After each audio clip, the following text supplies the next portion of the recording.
আজকে এপিসোডে আমরা লাইটিং সেটআপ নিয়ে কাজ করব কিভাবে লাইটের সেটআপ বদলে গেলে আমাদের ভিডিও এবং ছবির আবহ বদলে যায় সেটা আমরা দেখব তো শুরুর জন্য আমরা সব লাইট অফ করে দিব ডান সব লাইট অফ জাস্ট কিছু মৃদু আলো জ্বালিয়ে রেখেছি যেন বোঝা যায় যে আমি কোথায় দাঁড়িয়ে আছি তো ফার্স্ট অফ অল আমরা এক সাইডের লাইট অন করব সো আমি এই সাইডের লাইটটা অন করলাম এখন এক পাশ থেকে যেহেতু লাইট আসছে তা আমার চেহারার অন্য পাশে ছায়া পড়েছে এবং চেহারার বিভিন্ন ডিটেলস উঠে আসছে আমি যদি একদম সোজাসুজি আলো দিতাম ফর এক্সাম্পল আমরা যখন মোবাইলে ফ্ল্যাশ দিয়ে ছবি তুলি একদম মুখের উপর সরাসরি আলো পড়ে তাই মুখের মধ্যে কোনো শ্যাডো ট্যাডো কোনো কাজ করে না তাতে কোনো ডিটেলস বোঝা যায় না একদম ফ্ল্যাট মনে হয় ছবিটা তাই এক সাইড থেকে ছবি তুলে চেহারার মধ্যে একটা ডেপথ তৈরি হয় একটা কন্ট্রাস্ট তৈরি হয় এখন যেহেতু অন্য পাশটা আমার ডার্ক হয়ে আছে তাই আমি অন্য পাশ থেকে লাইটটা দিব ডান আর আমার চেহারা পুরো ওয়েল লিট একদম সামনে থেকে কমপ্লিটলি ভালো মতো লাইট দেওয়া আছে থার্ড লাইটটা অনেকে মিস করে যায় সেটা হচ্ছে ব্যাকলাইট এটা হচ্ছে ব্যাকলাইটটা সো ব্যাকলাইটটা হচ্ছে বিফোর আফটার অ্যান্ড ব্যাকলাইট কেন ইউজ করে বেসিক্যালি দুইটা পার্টিকুলার ইস্যুতে একটা হচ্ছে ব্যাকলাইট যে মেইন কাজটা করে আপনাকে ব্যাকগ্রাউন্ড থেকে সেপারেট করে ফেলে অর্থাৎ আপনি ব্যাকগ্রাউন্ডের সাথে মিশে আছেন এমন জিনিসটা মনে হবে না স্পেশালি আমি যখন একটু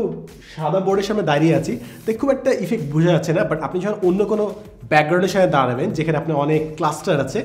তখন আপনি যখন ব্যাকলাইট ইউজ করবেন অনেক ভালো একটা ডিফারেন্স ক্রিয়েট করে এবং সেকেন্ড জিনিস হচ্ছে অনেক সময় মানুষ একদম কাছাকাছি দাঁড়ায় ব্যাকগ্রাউন্ডে তাই ছায়া পড়ে ব্যাকলাইটটা ইউজ করলে ওই ছায়াটা থাকে না এবং মনে হয় যে আপনি ব্যাকগ্রাউন্ড থেকে অনেক দূরে দাঁড়িয়ে আছেন সো এই তিনটে বেসিক লাইট ইউজ করে বিভিন্ন কম্বিনেশনে ব্যবহার করে আপনি বিভিন্ন টাইপের আবহ তৈরি করতে পারেন ফর এক্সাম্পল আমি সামনে লাইটগুলো অফ করে দিলাম এখন জাস্ট ব্যাকলাইটটা আছে এবং আমার চেহারা অনেক ডার্ক হয়ে গেছে আমি এই ইফেক্টটা দিয়ে এমন একটা আবহ তৈরি করতে পারি যে মিস্টিরিয়াস একটা ইন্টারভিউ হচ্ছে চেহারা আবছা আবছা বোঝা যাচ্ছে না এমন একটা আবহ তৈরি করে ফেলতে পারি কিংবা মনে করেন আমি একটা সাইডে আলো জ্বালাই দিলাম এই সাইডে সো এটা হতে পারে যে মনে করেন আমি কোনো কবিতা বলছি কিংবা একটা মনে করেন স্যাড নিউজ বলছি সো এক সাইডে আলো অন্য সাইডে একটু ডার্কনেস একটা আবহাওয়া আছে একটা ডাইনামিজম আছে এটার মধ্যে সো আপনার উপর ডিপেন্ড করে যে আপনি কীভাবে লাইটিং সেটআপটা তৈরি করে কোন টাইপের ভিডিও বানাতে যাচ্ছেন সিমিলার আপনি যখন ছবি তুলতে যাচ্ছেন সেম কাজ হতে পারে মনে করেন আপনি একটা ছবি জাস্ট ব্যাকগ্রাউন্ডে লাইটে দিলেন সামনে সম্পূর্ণ ডার্ক জাস্ট ছবিটার বিভিন্ন সাইডগুলো বোঝা যাবে সিলটে বোঝা যাবে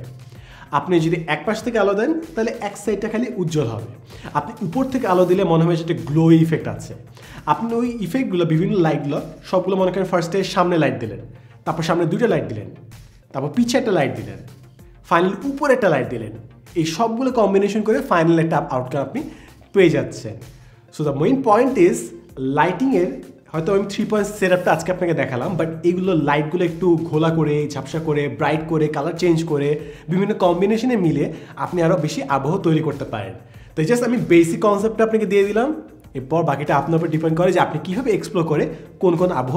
তৈরি করছেন যদি আপনার মনে হয় আপনার কোনো ফটোগ্রাফার ফ্রেন্ডের কিংবা ভিডিওগ্রাফার ফ্রেন্ডের এই ভিডিওটা দেখলে লাভ হবে don't forget to share this video C in the next episode and as always thanks for watching.